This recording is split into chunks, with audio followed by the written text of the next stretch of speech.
Hi, everybody. Welcome to Breaking Bread with Alie and Gabby. I'm Gabby Loren, and today we have a special guest. His name is Frankie Horowitz. He was in school at NYU, was a pro hockey player, and then went to a more observant lifestyle. Now, a lot of us grew up secular, and some of us become bat tshuva. So it's always a process. Judaism is a process, but this young man has found the other side and found it to be a way to connect more to God and to fulfill his life even more to greater levels. And we're going to go into that story today so that we can all feel inspired, and maybe it can inspire somebody specifically listening to change the way they're living. So thanks, Frankie, for joining me today. Thank you for having me. It's amazing what you're doing. Thank you. I appreciate that. So, of course, we like to hear inspiring stories from people who have gone through something, really interesting in their life and have obviously allowed them to grow as a person and as a soul. So I want to hear about where you came from, where you were born, your upbringing with your family, and why you decided to connect more to your Jewish roots. Absolutely. So there's a term, ultra-Orthodox, is what I was told is something to describe religious people. I guess I grew up ultra-secular. So I grew up Me too. in Beverly Hills. I went to public school. I played on the top hockey team in the country since the time I was 10 years old. So I'd commute back and forth from Beverly Hills. I missed almost 80 days of school my 8th grade year, so I almost got kicked out, but somehow able to stay in. I guess somewhat to do with hockey. It's a good excuse. Definitely. I had a bar mitzvah. That was pretty much my graduation from Judaism, I thought. I had my party at the ESPN zone and after my bar mitzvah in Disneyland. And then after that, thought I was done. Got some money enough to take a quick trip with my family. Used it for that and thought that was it. I made my way to prep school to play. It's called Avon Old Farms. It was an all-boys Jesuit hockey school. I played there for 3 years. Had to go to something called chapel twice a week and vespers on Sunday, so it wasn't exactly the most conducive Jewish environment. But I played there. I was part of the Jewish Student Union. We had 4 Jews on campus on the varsity hockey team. Teammate the year before, he plays with the Kings. His name is Jonathan Quick. He's the goalie. And so Wow. had no contact with Judaism until I graduated there and decided to go on birthright against my mom's wishes. She said, Israel is not safe. What are you doing? What are you doing? Decided I wanted to go. I thought it'd be a good trip to go. Good way to get to Europe for free afterwards. So I decided to go to Israel. Fell in love with Israel, but still wasn't connected really Jewishly at all. Just was connected to Israel and finally met some Jewish friends and acquaintances through that. Was that like the first time you really had a bunch of Jewish friends just from doing birthright and going on that trip? Yeah, so I was the only Jew that most of the kids on my hockey team ever met. I remember one parent came to me and said, you're Jewish. I only read about them, heard about them in stories. I didn't know that they, we still had them. That's what they said to me. So. Whoa. I mean, some people might take that as almost anti-Semitic. That's crazy that somebody would say that, let alone not ever have met a Jewish person. But we are only 0.001 or 2% of society, which is crazy. Yeah, especially in America and growing up in LA. I mean, you see a little bit more. But so I played in all over Canada and went to some places where I experienced a lot of anti-Semitism. I can go into that later. But to go back to how I somehow came into this, after birthright, I played hockey for more. I played junior hockey, played for the Junior Rangers team in New York. And then I made my way to NYU. And the first time I met an Orthodox rabbi was on campus the first day. He was holding a sign that said, "Are you Jewish? We'll give you $300. And I'm Jewish, so I like $300, but I didn't know what else that meant. So I talked to him. And I never went to anything. He said, come to Shabbat, come to this. All my games for NYU were on Friday and Saturdays. So Shabbat was out of the picture. I kind of blew him off the first semester. And then by the second semester, I decided to meet with him for about an hour. I thought, all right, at that time I'd always been questioning life and deeper meaning. I didn't think my purpose on being on the planet was to put a rubber piece of plastic into a net, but it seemed to be what I was doing. So I decided to see what he had to say. I was searching. I did yoga and transcendental meditation and a little bit of like Buddhist. I was reading all self-help books. I was still interested. I knew that there was more purpose, but I definitely thought Judaism didn't have the answers. So I looked pretty much everywhere else. I thought I was going to meet this rabbi.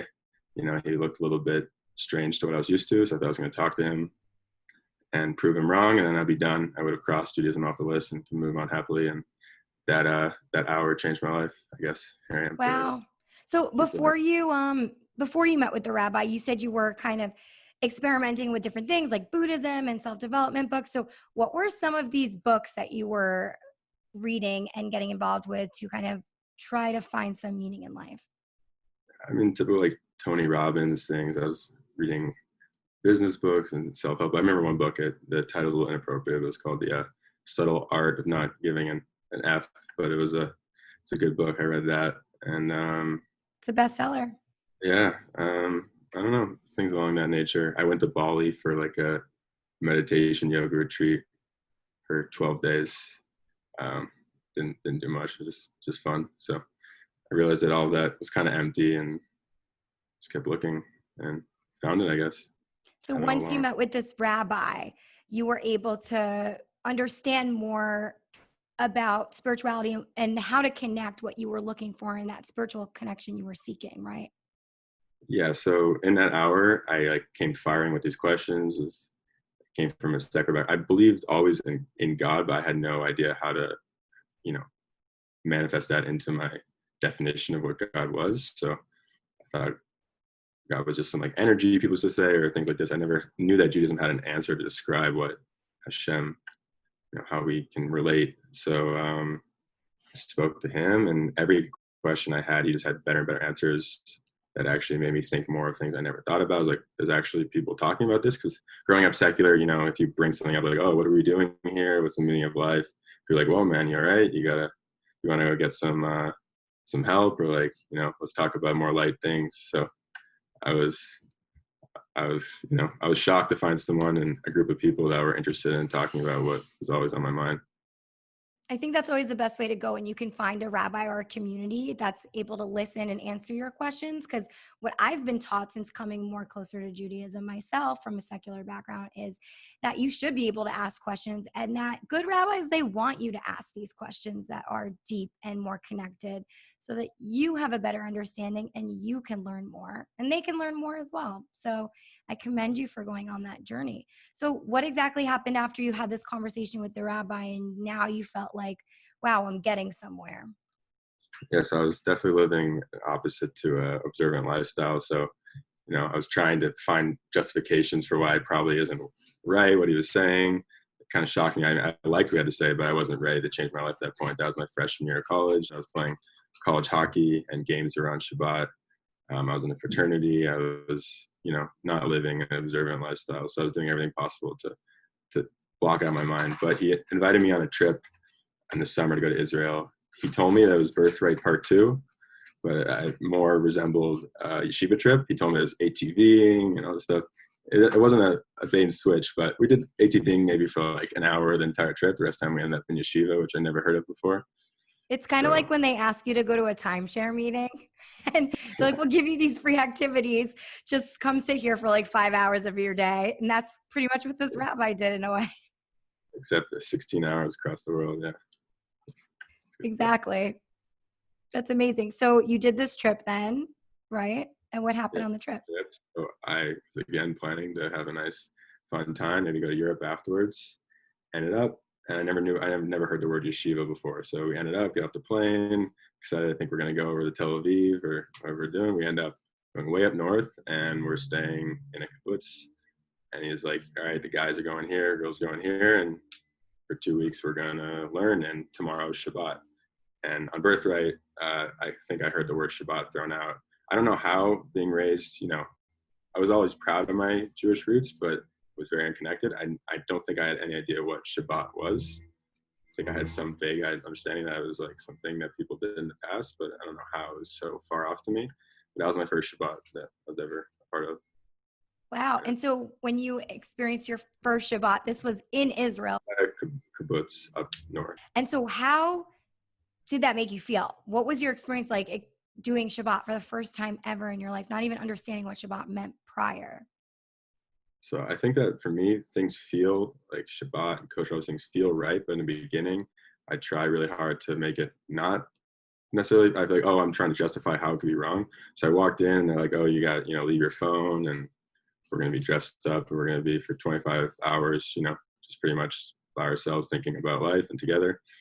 And so I was scared. I, immediately ran. I was like, Mom, get me out of here. I'm like stuck in Israel. I'm like, I don't know what they're going to do to me. I'm taking away my phone. Like if I don't talk to you again, make sure that I'm okay. And but that's hysterical. I decided I was going to be a part of it. So I was stuck. So I went for it. I sat down. I'd never been to a formal, Friday night Kabbalah Shabbat service. So when I sat down for it and I started listening, I'd never spoke Hebrew, listened to Hebrew, read Hebrew, but I heard it and like something was just like, all right, this should be something that you're going to be doing for a long time. Wow. I think there's something to say about you engaging in an experience that you had no idea, what to expect. You were probably expecting the worst, I think it's safe to say. And you were open to it, though. You were open to trying something new and then seeing where it led you, which honestly is astonishing. I think some of the biggest revelations we have in life come through the most uncomfortable moments. So I'm sure going into this experience, you were obviously super uncomfortable. I mean, you told your mom, if you never hear from me again after my phone's been off for 24, 25 hours, call the police. It was one of those situations where you just didn't know what to expect. You did Shabbat, obviously. They mentioned that you would be going through an experience where you're just going to talk about life and be connected. So what did they have you do during Shabbat? Did they do Devar Torah? What was that experience like? Yeah, so I mean, even during my secular days, one of my favorite YouTube channels, things that I used to say to my friends, was Seek Discomfort. So it's one of the things that a reason why I think I was able to go on this journey is because I always just say, I'll give it one try for almost anything. And at least I'll be able to cross up. At least I'll know it. I never took other people's advice that this is wrong, that's right. I just wanted to feel for myself. And if I didn't like it at the end, then I can make that call. So I think that's why I met with the rabbi. I went on the trip. I did these things like kosher, all these things. I'll try it and I'll give it a fair shot on my own and then I'll make the judgment. I trust my judgment enough in my own feelings to be able to make the right call at the end of the day. So at that Shabbat, after Kabbalah Shabbat, we all sat down and immediately so we got there to Israel on Thursday night. I knew no one else on the trip. I went to NYU and NYU wasn't running a trip. So I went with Maryland and Rutgers. So there was 30 people I never had met before in my life.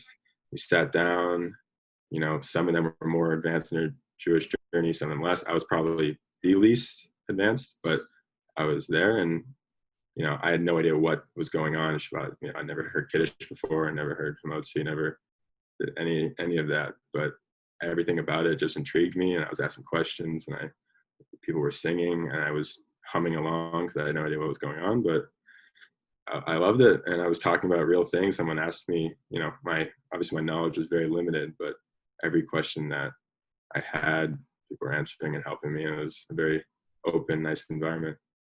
Something I haven't experienced before. Do you keep in touch with the people that you were on that trip with? Yeah, a couple of them probably going to be on yeshiva with me 3 years later. So.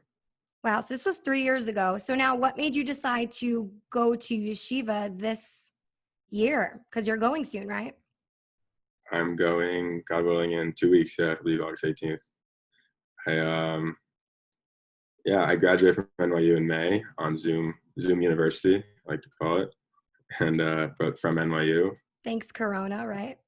Yeah, I was working full time before Corona hit in New York, in commercial real estate, and I was thinking about pursuing professional hockey, and then towards the end of this last year, I actually quit the team 2 weeks before because of Shabbat.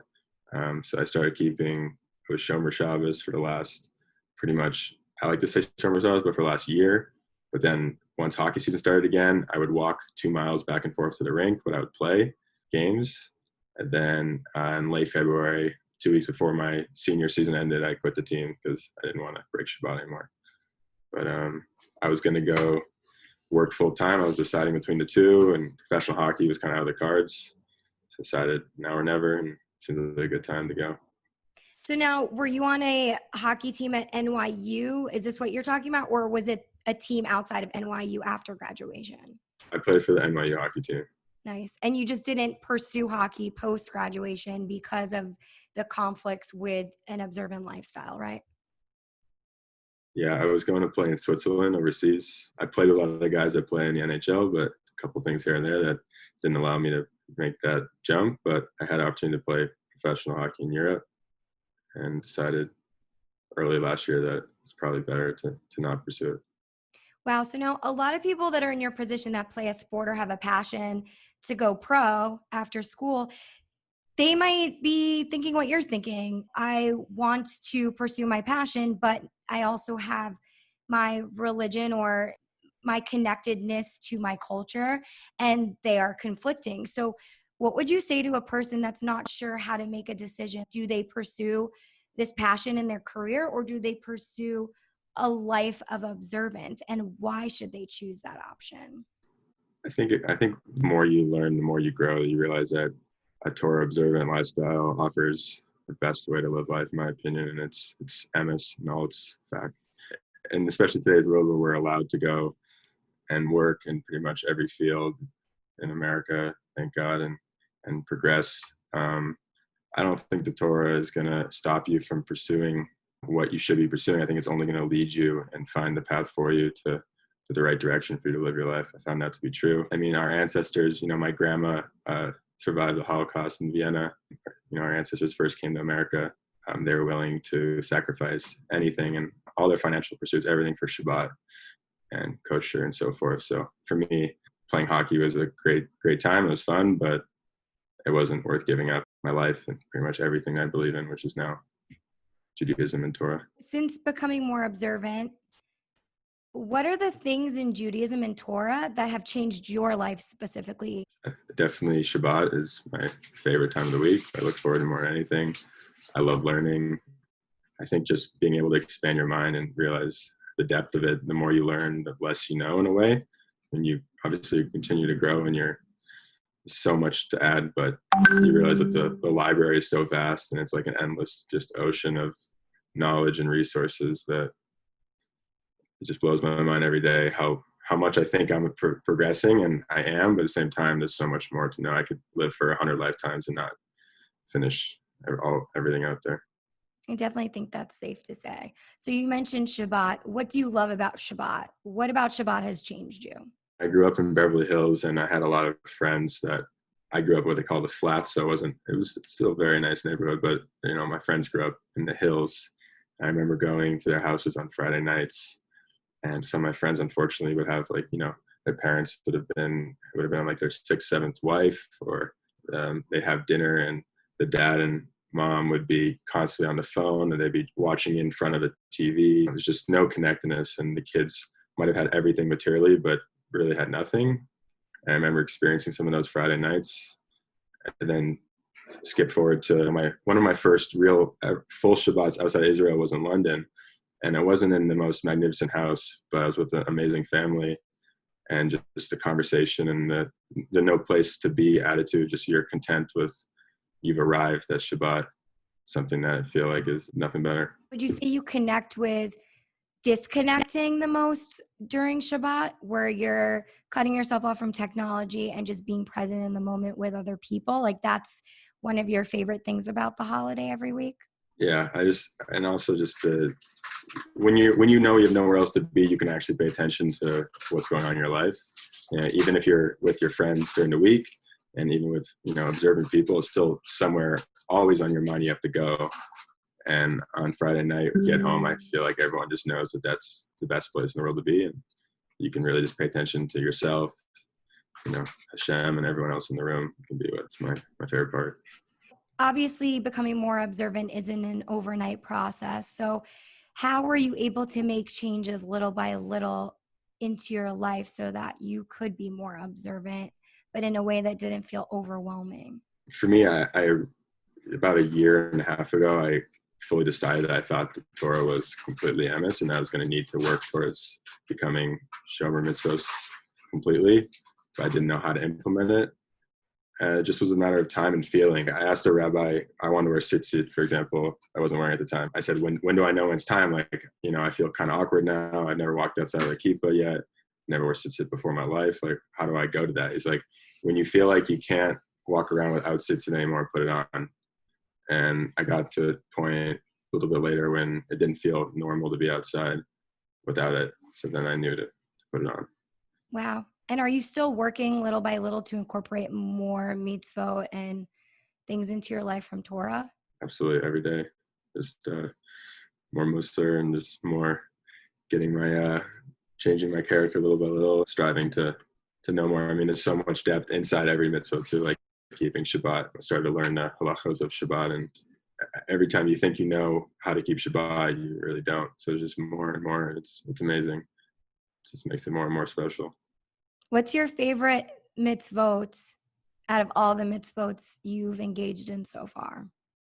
To fill in 100%. As a man, I don't know, something about like physically holding on to something. I feel like I'm binding Hashem's word to my body, and I could just like envision it, know that it's my marriage contract to Hashem every day. I love wrapping around my finger and saying like I'm betrothed to you and you're betrothed to me. It's just renewing my vows, starting my day knowing that it's created a universe and my job is to serve him. For anyone who's in the secular world that doesn't know what tefillin is, it's pretty much, do you want to explain it? It's in the sense you use it. Yeah, I get leather boxes that one goes on your arm facing your heart and one goes on your head. And there's straps that run down your arm and down your body to pretty much make you realize that all your faculties are in service of the Creator. And it's also establishing a stronger connection to your Creator, right? When you are praying. Yeah, absolutely. So you physically have the words of the Torah on your body. So for me, if you can just tap into that, if it's just leather boxes and straps, it doesn't mean anything. But if you can realize that that's spiritual energy flowing through you physically, then it makes it much deeper. Right. It's just like when you walk into a room that has good energy, some people could feel that good energy. And if you walk into a room with negative energy, you can also feel that. So tefillin is doing that for you in a positive way. It's giving you more of a connection. It's reminding you physically of your spiritual connection. They kind of work hand in hand, which I think is amazing. Is there any other thing you would like to address about this journey that you've been on and maybe your future plans? You're going to yeshiva, you mentioned. So where do you see your life in a year from now? Are you still in yeshiva? What's your plan? I want to get to Israel and be there for as long as possible. I want to make it work. For me, it was just always knowing that the biggest critic and the biggest, cheerleader has to be yourself. No one else is really going to do it for you, but people are always on your team. There's so much great resources out there, and the more you reach out, the more people help. The Jewish community is one of a kind. There's nothing out there like the world, and everyone just wants to see each other grow. From my experiences, I don't know, it's just been an amazing journey. It's fun, but also, like I said, I'm also the worst critic. So all the things that I think them negatively, or that I don't belong, or I don't fit in, or I don't deserve it, are usually just myself. It's not true, and it's just it's internal. It's not external. Most people are very happy to help you along the way and see you grow. That's very telling. In like self-development world, everyone calls it the ego. I think we call it that in Judaism too, the ego. That's why also bread represents the ego, and during Passover we eat matzah. But yeah, this has been a really, eye-opening conversation. I think for anyone who's in the secular world that wants to learn more about Judaism or come to be more observant, do you have any advice for those people? Like, where can they start? What should they do first? I think a Jew's soul, neshama, is just like meant and hardwired for Torah and Mitzvah. My favorite saying, like I said, just seek discomfort. Just do something to start, whether it's put the tefillin on once, even if you think it's weird and these people look weird, I look weird, whatever it is, just do it. To start and see how you feel. Go to a Shabbat meal once, changed my life. No one told me to do it. No one made me do it. Actually, many people were telling me not to do it. So it's just the feeling. And I think if you're seeking soul, you're going to find the truth in it. the beauty in it. I would agree. And just being open and inviting that in, your whole world can change just like yours did, Frankie. So is there any way that people can connect with you should somebody want to after listening to this episode? Are you on social media or anything? I actually deleted all my social media. I don't want to sound too scary, but I deleted it. Yeah. My email is just horowitzfrank@gmail.com. Amazing. Well, thank you so much for sharing your story with me and the rest of the people listening. It's definitely inspiring, especially for people that are really into their secular life and don't really have the amuna yet or the guts to make any changes, So it's really interesting hearing your story and seeing that it can be done if you want something bad enough. So thanks again. We appreciate it. I hope you guys love this episode. Please subscribe and like and leave your comments below. We'll see you next time. Bye.